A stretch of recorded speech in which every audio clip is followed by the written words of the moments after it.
Hey y'all, this is Empress.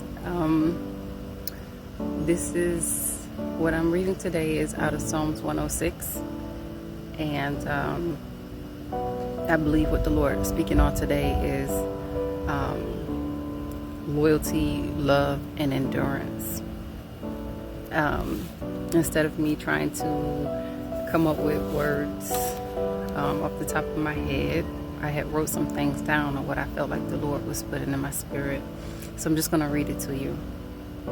Loving someone or people whose behavior is unloving or wicked, loving them despite them, forgiving them because of who you are, not because of who they are, loving them despite them being a repeat offender, always coming back with an apology but not change behaviors, protecting them from those who want to harm them, loving them with grace and mercy because Christ loved you first with grace and mercy.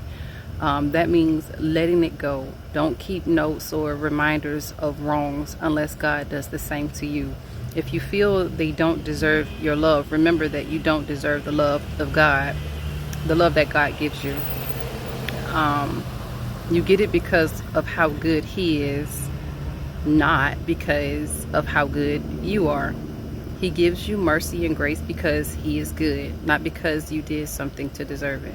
Imagine God pulling out your book of secrets, or your book of no apologies, or your book of wrongs and pride. No, you are forgiven, so you also must forgive.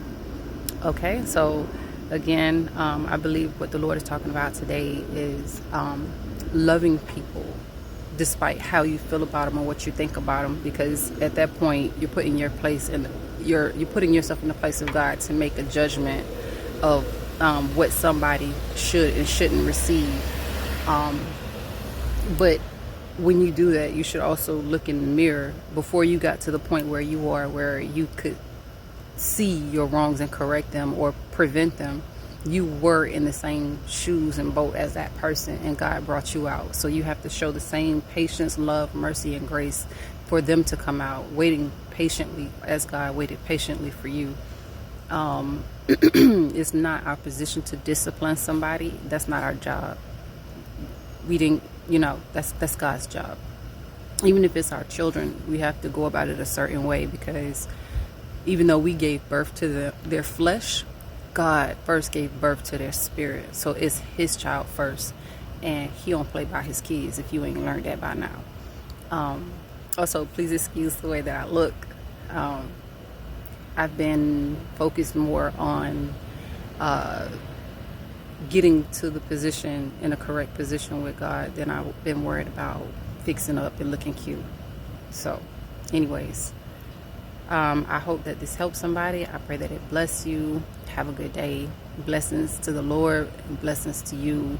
Praise His name. Give thanks, because you woke up this morning, and if you ain't noticed, a lot of people tapping out.